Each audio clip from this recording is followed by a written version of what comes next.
So now we are going to start with the case 2 where r omega naught is greater than v naught. In fact, I am going to take a case where a rolling body or rotating body, ऐसे body को छोड़ दिया गया कहीं से, जैसे मान लो body rotate कर रही है और सडनली कुछ बेस हटा दिया तो वो गिर गई नीचे. ऐसे ही केस एक्चुअली एनसीईआरटी में दिया, तो it is going to drop down. When it going to drop down it will suddenly start moving like this, है ना, ऐसे होता है ना. तो वो सडनली कि जस्ट पहले की सिचुएशन में बना रहा हूँ ज़मीन पर मैं, उसमें होता ये है कि स्टार्टिंग में जब बॉडी गिरती है तो उस वक्त उसके पास सिर्फ आर ओमेगा नॉट होता है और वी नहीं होता. ठीक है, वी नॉट इस वक्त ज़ीरो रहता है. पर हमारा जो इक्वेशन बनाएंगे ना हम, वो इस टाइम से बनाएंगे, नहीं इक्वेशन यहाँ से बनाएंगे, सॉरी इक्वेशन ऐसे बनाएंगे. और मैं आपको पूरा का पूरा सिचुएशन बता देता हूँ कि थोड़ी देर बाद क्या होगा. ये जो मैं थोड़ा एरो बनाया हूँ उसको छोटा कर देता हूँ, ये आर ओमेगा हो जाएगा और ये थोड़ा बढ़ना चालू होगा बी, और फाइनली होगा क्या, दोनों बिल्कुल बराबर हो जाएंगे. इसको बोलेंगे हम वी फाइनल और इसको बोलेंगे हम आर ओमेगा फाइनल. ठीक है, यहाँ पे ये v final should be equal to r omega final. यहाँ से यहाँ में जो आर ओमेगा है वो डिक्रीज हुआ है, r omega naught decreases to r omega, and v naught जो ज़ीरो था वो इंक्रीजेस टू वी. लेकिन अभी भी वी और आर ओमेगा बराबर नहीं है, अभी भी v less than r omega है, और यहाँ पे जाकर दोनों बराबर होंगे. तो इस पर हम पूरी इक्वेशन लगाना चाहते हैं. उसके लिए हमें फ्रिक्शन दिखाना होगा आपको कैसे काम करता है. देखिए, क्योंकि हमने बोला है कि आर स्टार्टिंग में ज़्यादा है, इंटरमीडिएट सिचुएशन लेता हूँ ये वाली बीच वाली, क्योंकि फिर फ्रिक्शन लगाएंगे तो पता चलेगा कि फ्रिक्शन किधर लग रहा है. क्योंकि आर ओमेगा ज़्यादा है वी कम है, तो ये फ्रिक्शन जो है ये वी को बढ़ाएगा.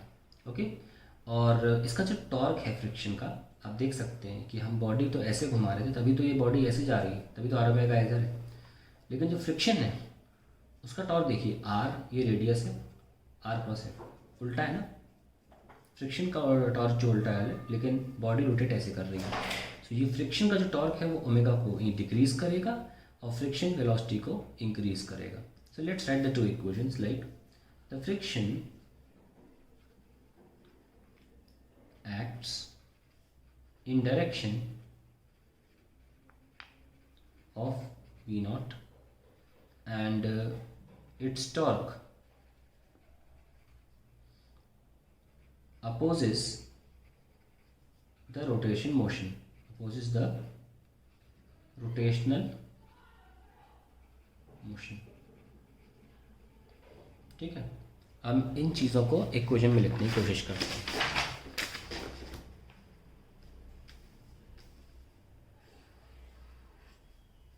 तो ये हमारा फ्रिक्शन है, ये रेडियस वेक्टर है, r cross f friction torque होता है, तो वो इधर घुमा रहा है और बॉडी घूम रही है इधर. At the same time velocity इधर है. तो let's write linear impulse equation. पहले लीनियर इम्पल्स इक्वेशन लिख लेते हैं, which is P I plus J is equals to P F.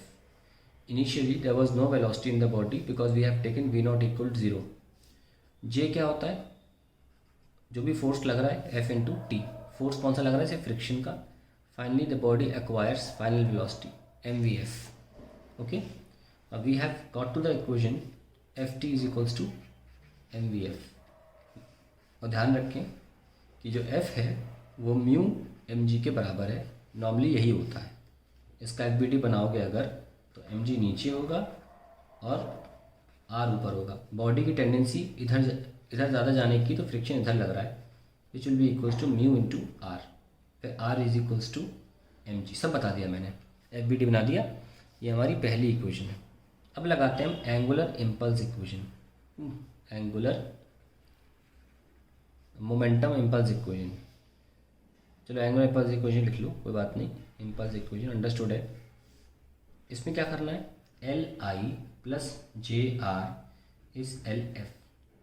Initially I times omega naught. अब जे आर क्या है, टॉर्क इनटू टाइम, और ये टॉर्क अपोजिंग है, ये टॉर्क उल्टा है एक्चुअल मोशन के, तो माइनस आएगा. Torque into time is equals to I omega final. ठीक है, now we can keep like this, I omega naught minus torque होता है फ्रिक्शन इंटू आर, है ना, into t is equal to I omega final. ये हमारे पास equation आ गई। इस इक्वेशन को हम बोल सकते हैं इक्वेशन नंबर 2।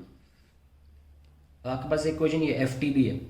एफ टी को यहाँ रखने से अच्छा है आप क्या करिए, एक डिवाइड करता line multiplying equation 1 by r. तो आई विल राइट एफ की जगह क्या हो जाएगा इक्वेशन 1 में, f t into r is equals to M V F into r. ये हो गई थर्ड इक्वेशन, ठीक है। अब मैं सेकंड और थर्ड को ऐड करता हूँ, देखते हैं क्या होता है। यहीं कर देते हैं, I omega naught minus F R T is equals to I omega final, और F R T is equals to M V F into R, ठीक है। तो ये हमारी दो इक्वेशन ऐड करेंगे तो ये कैंसिल हो रहा है, ठीक है। क्या बच रहा है, इसको लिख लेते हैं अगले पेज पे। आई ओमेगा नॉट बच रहा है केवल इधर, I omega naught is equals to I omega F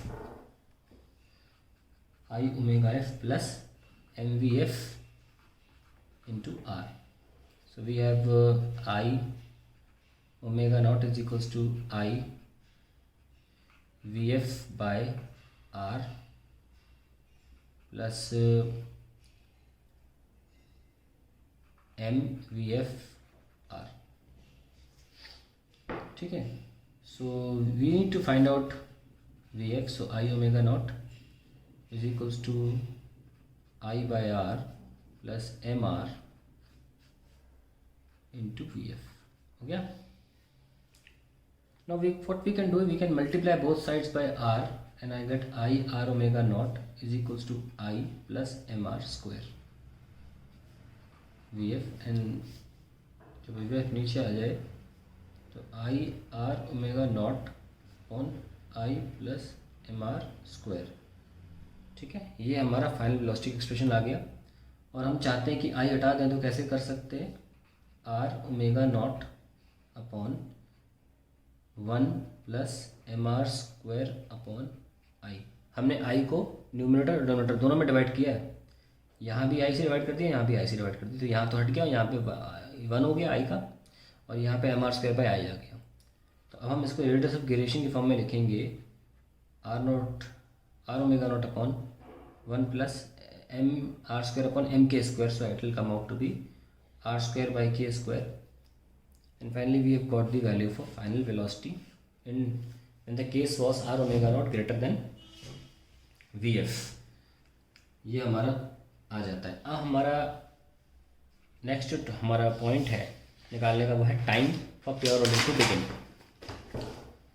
ये थोड़ा इजी पड़ेगा। इसमें हमको पता था कि एफ टी जो था वो किसके बराबर आया था, एम वी एफ के, है ना। और हमने अभी भी वी एफ निकाला भी है, और ये तो हमारा m g mu m g t is equals to m r omega naught upon 1 plus r square by के स्क्वायर। तो एम से एम कैंसिल, और we have t is equals to r omega naught upon mu g 1 plus r square by के square. तो ये time आ गया हमारा। अब कंपेयर अगर हम करें दोनों फॉर्मूले से, कंपैरिजन में निकल के आया है कि अगर हम केस 1 और केस 2 का टैबुलर फॉर्म बनाएं, केस 2 का, केस 1 था हमारा कि जिसमें वी हमने ज़्यादा लिया था आर ओमेगा नॉट से वी नॉट, और उसमें वी हमारा लेस था आर ओमेगा नॉट से। तो इसमें फाइनल वेलोसिटी जो निकल के आई वो I v naught 1 plus k squared by r squared, और इसमें जो फाइनल वेलोसिटी निकल के आई वो I v naught r omega naught upon 1 plus r square by के स्क्वायर। तो ये पता है ना, फिर ये फ्लिप हो रहे हैं। और अगर इनिशियली वी नॉट है आर ओमेगा नॉट नहीं, तो हमने वी नॉट ऊपर लिखा है, जब इनिशियली ओमेगा नॉट है तो ऊपर आर ओमेगा नॉट लिखा है, ठीक है। अब बारी आती है हमारे टाइम की, भी लिख लेते हैं अलग अलग केसेस में। इसमें जो टाइम में हमारा आंसर आया था वो आया था v naught upon mu g 1 plus r square by के स्क्वायर, और इसमें भी सेम फॉर्मूला आया सिवाय इस बात के कि ऊपर आर नॉट है और आर ओमेगा नॉट है, जैसी स्पीड वैसा लिखेंगे ऊपर। और ये नीचे का टर्म जो है बिल्कुल सेम ही आया है। तो इससे साफ ज़ाहिर होता है कि हमें अब यहाँ के लिए दोबारा निकालने की जरूरत नहीं है कि कौन सा प्योर रोलिंग पहले अचीव कर लेगा। जो हमारा वो निकला था ऑर्डर, वही ऑर्डर यहाँ भी एप्लीकेबल है कि यहाँ पे जैसे हमने सॉलिड स्फीयर बोला था पहले जीतेगा, सॉलिड स्फीयर सबसे जल्दी पहुँचेगा, अपनी प्योर रोलिंग को अचीव करेगा, टाइम जो है सबसे कम सॉलिड स्फीयर लेगा। उसके बाद डिस्क,